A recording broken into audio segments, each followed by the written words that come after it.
Hi, my name is Michael Campion. I played Jackson on Netflix's Fuller House. I'm here with Elias, and you guys are listening to the Man Cave Chronicles.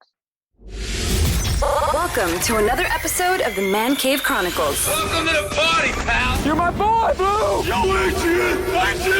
A podcast with interviews of amazing guests from the world of pop culture. Oh, yeah! TV. Nice! Movies. Oh, I love the movies! Comedy and more. From deep inside the Man Cave, your host, Elias. Michael, welcome to the cave. Yeah, thanks for having me, man. How are you, man? What's new with you? Man, not much, Obviously, everyone's same old, waiting for this thing to go by until acting kicks in again, and then I'll be out in LA. Yeah. How you been dealing with that? What you been doing? It hasn't been so bad for me. I live in Florida, so I got to go back a little bit. I stay with my family. I got to, see them again because I live out in LA most of the time, and I got to chill out, play some video games. I'm just ending high school now, so I kind of got the brunt end of the senior situation. But yeah, besides that, it's all been good. I know a lot of people are in worse situations. Yeah, you're right. So, man, you've been busy for the last few years. You've been on, of course, everybody knows you from Fuller House, but you've done other projects as well, and we'll talk about that. But from what I've been reading, man, do you ever have like a downtime? Because, like I said, you've been busy. Right. For the majority of Fuller House, there wasn't a whole lot of downtime. We would shoot like 7 months, 8 months out of the year. And we had like the weekends off and all that, but it was pretty much like a full week of shooting. So now I'm making up for all that downtime, right? Right. To relax. Yeah, exactly. So before we start talking about Fuller House, man, how old were you when you kind of had an idea that you wanted to get into acting? Surprisingly, I was 5 years old. So I started doing like community theater when I was 5. And my very first role was, I was an Oompa Loompa in Charlie and the Chocolate Factory. So that was very fun. Wow. How did you how did you have like an idea like this is what you wanted to do? How did I get an idea? Oh man.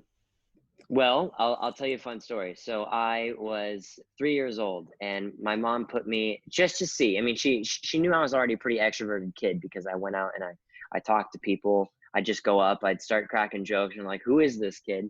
So she's like, hey, why not put him in this Halloween costume competition? So I go in, I'm dressed as baby Elvis. I have like this sparkly guitar. I'm like 3 feet tall, and I'm just rocking the stage. Like I had zero fear, like 100% confidence.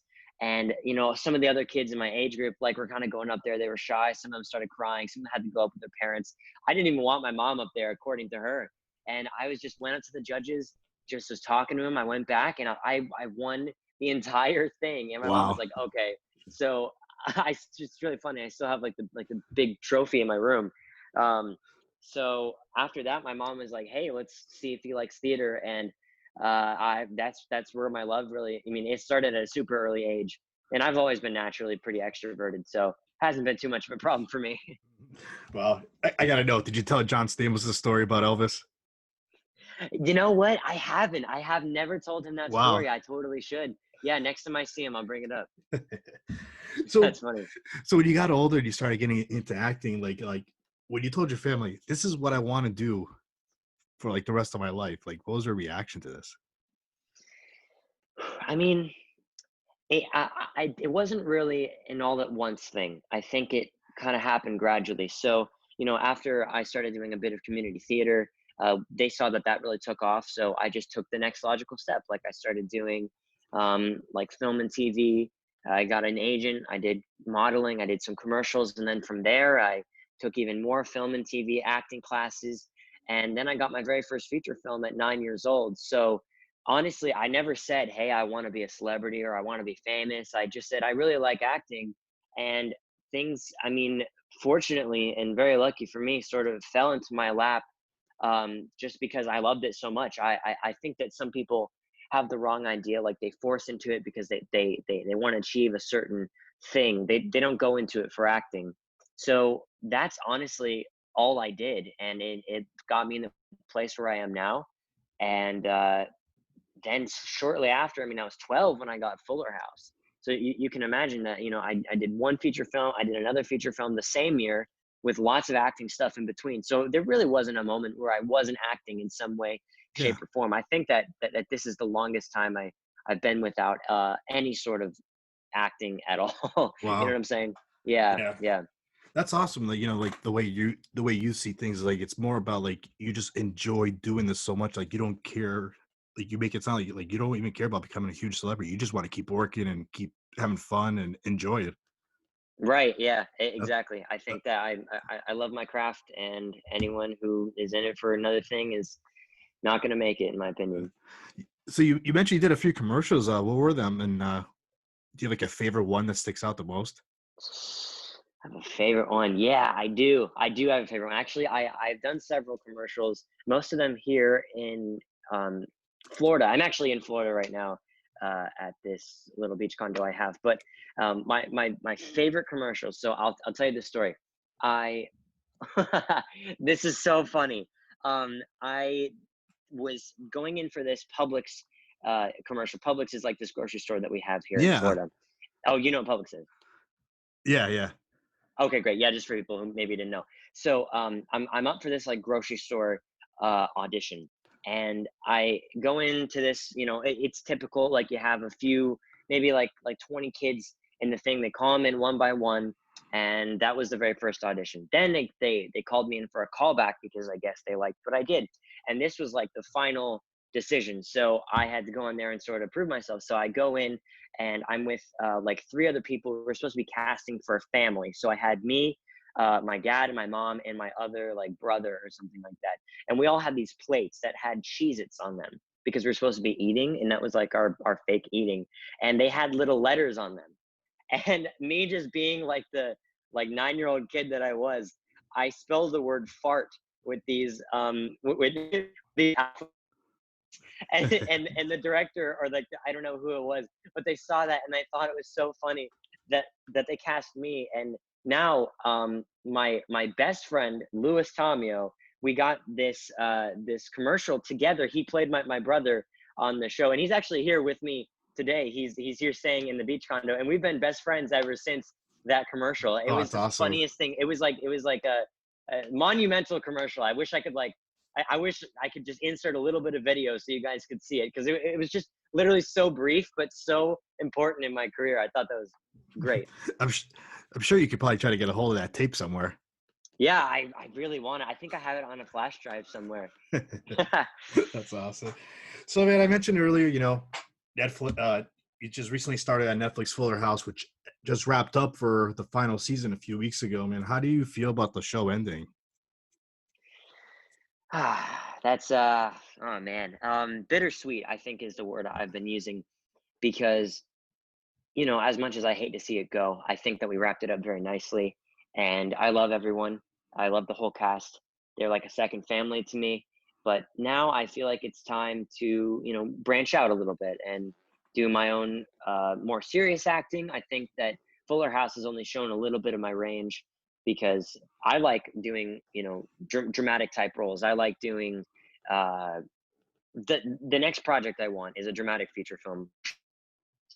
Now that Fuller House is done, that kind of opens up those options. But like I said, it's very interesting not being on a set every single day and seeing these people that you consider family. That's kind of hard to give up, for sure. So you said you were 12 years old when you got this. Do you remember like your audition when you went in there? And when you went in there, did you know it was going to be like a sequel to Full House, to the original show? Oh, this is another great story. I got to tell you about this audition process here. So, um, anyways, yes, the audition process. So I had to put my audition on a self tape because I live here in Florida and I couldn't go out to California and fly to do it. So I had a reader and and me on the other side. We taped my scene that they gave me. My original character's name was JD. It was like for Untitled Sitcom 1. So I didn't really think anything of it. I just sent it off. And then I got a callback with new sides and the name of the show. It was Fuller House. I was like, oh my gosh, this is the sequel to Full House, and I'm playing JD, like DJ's son. Yeah. It was the craziest moment. So at that moment, I knew, I'm like, okay, I really got to step up my game here. So I sent in the second audition, and then I got a third call back. And I was like, oh my gosh, this is insane. I cannot believe that I'm going three for three. Like, that is almost unheard of when you're going for any kind of audition, because if you get to like the third callback, I mean, you're really like in the top 25 possibly. Yeah. So I send in my final audition. They wanted me to fly out to California, but it was sort of a miscommunication on my manager's part. I don't really know what happened there. It doesn't really matter, but I didn't get to fly out to California. So I sent in my other audition, and they actually didn't pick me. They got another Jackson. They also switched the character's name to Jackson. And I was like, oh, well, there goes the character. I mean, there goes my shot. So I'm, several days later, I'm self-taping for a completely different project. And as my mom is waiting in the lobby of this self-tape place, she gets an email from my manager saying they didn't like the kid, so they want me to go on to tape right this second, like literally right then. And Wow. it was such a lucky moment because I was on tape right then. And I told also my reader, the taper, is my acting coach. Her name is Kia. And I told Kia, I'm like, Kia, stop whatever we're doing right now. They just dropped this kid and want me to do an audition right this second. She's like, okay, what do we need to do? So I go to Walmart. I go to get a completely separate set of clothes. I come back. I have to like read these lines like, hey, we don't care if you memorize them or not. Literally just print them out and do them. I did the script. I sent it out. And an hour later, they're like, okay, we want you in California right now for our last audition. And everything like just was a 24-hour turnaround. Like, wow. Okay, let's get on a red eye right now. And so we literally got a plane ticket for the next morning. We pack all of our stuff. We go to LA. I mean, this is like 4 a.m. type stuff. And it's a 5-hour flight and it's 3 hours behind. So I'm messed up, right? I have to do this audition. This limo driver comes to pick us up at the airport. My mom and I have I've only been to LA like a total of 3 times. So this is insane that a limo driver is picking us up to go to Warner Brothers Studios. We're like, holy crap. So we get in this limo, we drive to Warner Brothers. We have all of our stuff there. It's like 7 a.m. My audition isn't until like 11 o'clock. So we show up at the front desk of Warner Brothers. They're like casting office. I mean, mind you, this is Warner Brothers Studios. This is like big. This is where Fuller House is shooting right now. Yeah. And we're at the casting office, and they're not even open yet. They don't open until 8. But the security guard was like, hey, like, we'll let you hang out in the employee break room, which was pretty much like the janitor's closet. And we're sitting there. I'm putting like some makeup on. I'm getting my wardrobe on. We have our luggage, and we're just sitting there for a total of like 3 hours, just waiting for this, for it to open. So I'm so anxious. I'm like, oh my gosh, what is happening? And then finally the casting director comes into the room and she's like, hey, we'll see you guys back now. So my mom and I, we walked back there. It's this room that's like, it looks like a small college, what is it? Classroom. So like, it's sort of like set up like as a stadium, but much smaller. There's like 3 rows. All the writers and producers were there.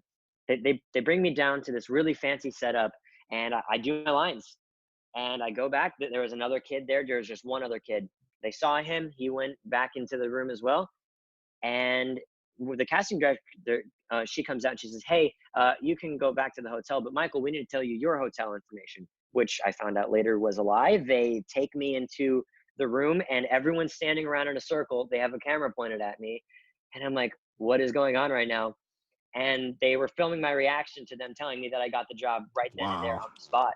So they weren't telling my hotel information. They bamboozled me, but in the best way possible. And also, this all happened on the week of my birthday. I was turning 13 years old. So now, right after that, they cut my hair. They gave me my script. The next day, I was shooting. My very first scene was like with John Stamos. And it was like, my life has never been the same since. We had to stay out there for 3 weeks. We only packed for like 2 days, mind you. And we're living in this hotel. I don't know. It was just super crazy and the most insane way to get a job ever. But yeah, that's how I got Jackson on the show. That's awesome. I know that was kind of long-winded, but no, that's a great story, man. That's something right. you're gonna remember the rest of your life. Oh gosh, I mean that shaped my entire life. And the Yeah. week of my birthday, like the best birthday present on this Right. planet ever. Right. Yeah. So you played Jackson. Like, how would you like describe him from like the day you got that part to now? Like, and how would you describe him? And how much do you think he changed throughout the seasons? Jackson is now, I mean, well, in season 1, he's very different from season 5. In season 1, he's sort of a goofball kid. He doesn't really know what's going on, a little bit insecure. He's kind of a doofus and not too far off from my own character at that time. It's really funny because I feel like as Jackson has matured and progressed, I've sort of matured and progressed almost side by side with him, because the things that he learned in life, it was so weird. I'm sorry, this is also a side note. It was so weird because things that were happening in Fuller House were happening in real life to me and to almost every single one of the castmates. And we just share these crazy stories about stuff that would happen. Sometimes it was overtly, sometimes it was stuff that happened like subtly. But one of the best stories is that one time we had like this fake fire that was on the set. There was no real fire, but then all of a sudden our stage catches on fire the same day, just by some random accident. And some several like drama stuff with stuff on Fuller House happened with some of like the actual family members of the actual cast. John Stamos's baby and Josh Peck's baby were actually friends, and in one of the episodes, Josh Peck's baby bites John Stamos's, but in real life that happened too. So I don't know, just to like several random things. But Jackson, as he progresses, I think by season 5, he really becomes his own person. I mean, he has his own identity. He's not people pleasing anymore. He has a direction in his life. He decided not to go to college and start up like his own tech startup, which was really interesting direction that he went in. He likes video games. He's, got a girlfriend. Yeah. He's really hitting it home. So I'd say he's in a pretty stable place. Did you have any idea, like I grew up watching the original Full House, and when this came out, me and my wife started watching Fuller House, and like, did you have any idea that it was going to be like even like the same fans coming back to watch this, and of course newer fans too, and then the show got pretty big. The show got so big so fast. It was like, I mean, I remember I was in my hotel room in it was New York, and the show had just dropped, and I was going on The View, and I look at my Instagram and I'm like, I literally went up by like 300,000 people in one night, and it was insane. So that was just a testament to me. It was like, wow, people are actually watching this show and it's getting super popular. I didn't really know the returning fans. I watched Full House. So I was already a pretty big fan of the show. So I knew, I mean, even if I wasn't on the show, I think I would watch Fuller House just for the nostalgia, as many people are. So it's no surprise that, adults, 30 years later are returning back to the show because they love those characters so much, which is great. I mean, we have such a loyal fan base, and I love them all. Seriously. So from like the original Full House, who was your favorite cast? My favorite cast member, well, my favorite character. My favorite character on the show was, it had to be Joey. I think Joey was the funniest to me. I always enjoyed watching him. That's how I was too. Oh, definitely. He's the best. But actually getting to work with them, it's so funny. He is his character. It's the funniest thing you'll ever see. He makes all the same jokes. I mean, he's a stand-up comedian. You know that. Yeah, I've seen him. Right. My favorite to work with by far, and because he's just so kind, such a warm-hearted person. He's like my actual grandpa. Bob Saget is the funniest and the most down-to-earth, loyal, amazing person ever. I love him. Just needed to comment that out for a second. But yes, Joey was my favorite character. Yeah, that's awesome. Who's your favorite cast member that you worked with now in the new show? Did you have like somebody that you worked that you liked having, that you had more scenes with, that you're excited to work with? And then is there somebody that you wish you had more scenes with? That's a good question, because Bob Saget, I wish I had more scenes with him. He's, again, like my favorite person to work with of the Legacy cast. But my favorite cast member, I think, was Adam Hagenbu. He plays Jimmy Gibbler on the show, Kimmy's brother. Right. And he's such a pleasure to work with. I mean, as a scene partner, he is like just on an acting level, he is reacting to everything that is happening. And that is the greatest compliment you can ever give to an actor. Like, if you're reacting in a scene, even if you have zero dialogue, you are in the scene. And this guy, I mean, he went to like 4 years of acting college. He's such a professional actor. And just to see him like use all of that in his sitcom just heightened every scene I was in with him. I have such respect for him as an actor, and he's so gosh darn funny. You just watch any scene, he's always in the background just making a face or doing something. You always have to look at Adam to make Fuller House enjoyable. Yeah. What do you think was like your favorite scene that you had with Jackson, or favorite episode from the last 5 seasons that sticks out the most? My favorite scene was the scene. Well, honestly, any scene that I get to be overtly goofy, just do some stupid, crazy stuff. There are 3 that stick out in my mind. One time I had to do a stunt and fall. I had to slip on a piece of mayonnaise slathered bologna. That was very fun. And then I had to eat like these chips in slow motion, and this wind was blowing in my face and my hair was going back, and you're playing like love music over it. It was such a great visual gag. And then another scene, it was from season 1, it was Lucha Kaboom, where Jackson had to fight these Mexican wrestlers in this cage, and I had a stunt double, and I got to do some of like the falling, and it was the coolest thing ever, just being able to do all this goofy stuff. I think that was my favorite part of playing Jackson, for sure, all that stuff. What are you gonna miss the most about Jackson? What am I gonna miss the most about Jackson?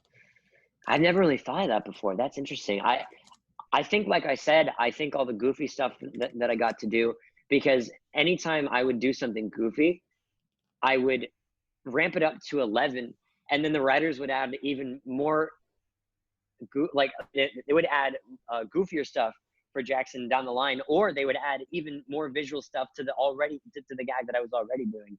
So that was great to me. I love doing that. I think that's what I'm gonna miss most about playing Jackson. But as Jackson, like as the character, I'm gonna miss his future. I feel like I would love to see some like spin-off of Fuller House where it's like him in a dorm and just bunking with some people and have like the kids just for a few episodes. That would be really fun to see. Hey, you never know. Candace said you never know. You guys could do a movie, like a Netflix movie or a special or something like that. Hey, Fullest House, bring it on. 30 years, let's do it, man. There you go. Yeah. Speaking of Candace, she played your mom on the show, DJ. Like, how would you describe that relationship and that chemistry with you two? Like another mom, seriously. Yeah, we were so close, and especially towards the end, because we knew that things were sort of wrapping up, and I think in season 5 we got a lot closer just because we're like, wow, like we're really running out of time. But the strongest mother-son relationship, we would talk about anything and everything. I mean, I would come to her just for like random problems that would happen, like, hey, I'm feeling down. It's like, hey, like come have lunch with me. And it was great. We had zero. Honestly, this set, everyone loves each other so much, and that is so rare to see on any kind of set, because usually there's a lot of drama. But ask any one of the cast what what their relationship is to another castmate, and it's always like they're like my sister, my brother, like I love them. That's exactly the reaction you'll get for any one of them. There's a video online where it's you guys come out at the end, you do like your final bow. Right. How would you describe that feeling? Gosh, very like a pit in my stomach. Really? Like wow, this is seriously the last time I'm gonna see any of these people. This is so sad. Like and it happened in a matter of seconds. I feel like everything was kind of going in slow motion because everyone came down on the floor as soon as it was done. Like all my friends and family, I was bawling, crying. My 2 best friends were there, and we just sat and we're like, wow, this is it. And I gathered up all my stuff and I left, and then it was gone so fast. I feel like the next few days were such like a numb feeling, like I'm never gonna be here again. And that's so like it's just devastating, and everyone was feeling that. So we all kind of talked it out, we all hung out after. I mean, we had like our sad little like post Fuller House party. That was fun, because we kind of just got to like cry again and talk. But since then, I mean, we've only seen each other like all in a big group like one other time since coronavirus. Yeah. But yeah, that's how it's been. I mean, I know the fans are upset because I even saw a petition online where like, come on, Netflix, you have to bring it back. But Come on, obviously, just one more season. just one more guys. season. Because weren't you guys at first? Weren't they saying 6 seasons for you guys? Yeah, so we had a contract for 6 seasons, but that just means a contract. It doesn't really mean it'll go 6 seasons, but they Yeah. have us for 6. I mean, we were just taking it season by season. I don't ever remember them saying this is guaranteed 5. I mean, after 1, we were like, oh my gosh, it took off. We didn't even know how that was going to go. Yeah. Honestly, yeah. Wow. So when I was doing research on you, man, I saw that you love magic. I do love magic. So I'm a huge Magic fan, and to this day, like even my daughter, I have a daughter, she's 5 years old. We watch America's Got Talent just for the magic. Oh, Shin Lim and I had Shin on my show. He was awesome. Really? Oh my, Yes. That's great. I'm really good friends with the guy who actually makes his tricks. His name is Blaze Sarah, and I did a show with him, and we kind of became friends from there. And then Shin came to see my performance at my show. I didn't actually like get to talk to him or anything, but I heard that he actually enjoyed it, and that was such a high compliment. I'm like, this guy who's literally won America's Got Talent Twice. Twice, and I want, like, he liked my dinky little magic show. I thought that was so, like, I was like, this is great. How did you fall in love with magic? This is another great story. So I come from a family of very, very magical people. My mom is, well, she used to be the fairy godmother at Disney World, because I live in Orlando, Florida. My aunt and uncle, they used to be professional clowns. Now they are Santa and Mrs. Claus professionally. So like, he's like a real bearded Santa, and she, you know, my Aunt Sherry, she looks like Mrs. Claus. I wish I could send you a picture of us. Like, they work at Disney as well as the like resident Santa and Mrs. Claus. So we'll like go and visit them during, you know, December. And they actually introduced me to magic. They got me my very first magic kit for my 8th birthday. And I got this magic kit. I'm like, this is the coolest thing I've ever seen in my life. Like, I get to fool people. I get to make them laugh. I get to use like my performing skills. And I also had a magic shop that was like 20 minutes away from me. So I just go there for my magic camps. I mean, who has a magic shop like 20 minutes away from them? That was such like a godsend. That really leveled up my magic, because I got to be with people who were like-minded, and I got to do all these shows, and I got to meet these like incredible professional magicians who just stopped by. I mean, it was a place called the Magic Dove. They're still running, and I still do shows there whenever I'm down in Florida. So it was really you know, sort of a mix of my character, because I love outsmarting people. I mean, I know that sounds terrible to say, but like, I love playing chess, and like, you know, I love playing poker, and like doing like the outplaying, outsmarting. It just really fit in with my character, and I'm acting. I mean, gosh, that's just like Hey. a hole in one there for me. Oh, and I'm also into like information security, like hacking and all that. That's super cool. Like lock picking, all those like weird rogue skills, totally up my alley. And I didn't even discover all that until I was, you know, like well down the line, maybe like 12, 13. So I currently work at a place called the Magic Castle in Hollywood. It's like this mansion. Yeah, I know about it. Yeah. Oh, that's you need right. a That's special right. invite to get in. You need a special invite. You need, like, it's a very rigorous audition process to get in. And I'm in their junior program, and they hold auditions twice a year. They only let like maybe 5 people in at a time out of like 23 or something like that. So new members go in and out all the time. I mean, once you hit 21, you basically like age out of the program. So I'm going to turn 18 here pretty soon, but I get to, you know, work there anytime that I want. I just say, hey, I'm available these days. I get to make my own routines. It's the most incredible. I think it's up there with one of the coolest jobs on this planet, really. Wow. Would you ever think about like trying to do like a big act and like try to go like an AGT or something like that just to try it? Have you thought about it? No, you see, here's the thing. All those guys who are on AGT are very, very technically inclined. Like, I am not technically inclined at all. I mean, Shin Lim, he builds these like giant levitation floating rig. Yeah. Like a lot of it's made for camera. My stuff is very personal. Like it's like a one-on-one, very small crowd. I think that's where I kind of play in. most. I mean, I like doing big stage acts. Like I like doing illusion type stuff. That's kind of my background. I haven't really gotten to do that in recent times, to be honest with you. But I did, however, just audition for a stage act, like a mentalism sort of deal. I'm still waiting to hear back because the Magic Castle just got shut down because of coronavirus. But once it kicks back up, I think I'll be doing that. But nothing outside of the Magic Castle, in all honesty. You mentioned like the whole magic and like the pick locking and everything and the hacking. Like you have to start getting some of those roles where you're playing like a James Bond villain or that kind of stuff. Dude, I know that's being a James Bond villain is my number one. That is what I would love to do. Honestly, if I hit James Bond villain, that's where I peak. I'm like, okay, it's all downhill from here. I'm done. Is great. Yeah, I'm done. I quit. I quit on a high. That's awesome, man. So So now that this is all done, everything, did you like even get a chance to film any other projects or anything before the coronavirus hit? No, well, actually, yes. I didn't get to film it, but right out, like literally a day after Fuller House ended, I started production on a theater show. It was a Snow White Christmas. Essentially, it's this theater company that it's like a specialty theater company that comes around only during the Christmas time. It's essentially a musical where each year they have a different theme, and this year's theme was Snow White. Last year it was Peter Pan. Before that it was Beauty and the Beast or something.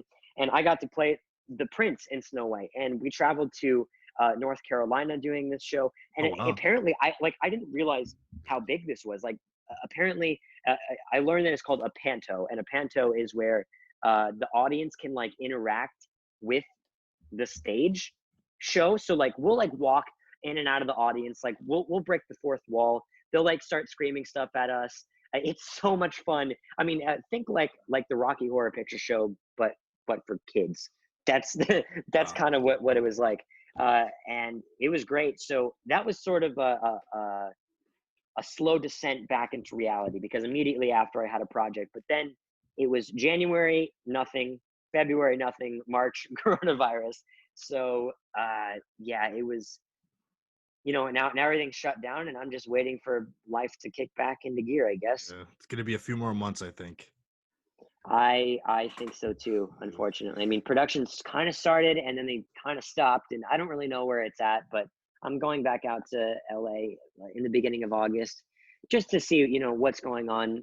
September, October, November, I'm betting on those times being the number one, hopefully. Yeah. Michael, how can the listeners find you on social media?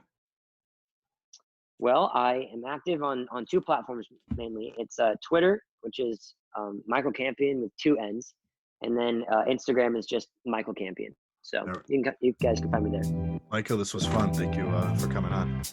Yeah, thanks for having me, man. This was a great time. That's a wrap. That's a wrap, everybody. That's a wrap. Thanks for listening to the Man Cave Chronicles podcast. I finally get my man cave. You can find us on Twitter, Facebook, and Instagram at the MCC Podcast, and our website, themccpodcast.com. Until next time.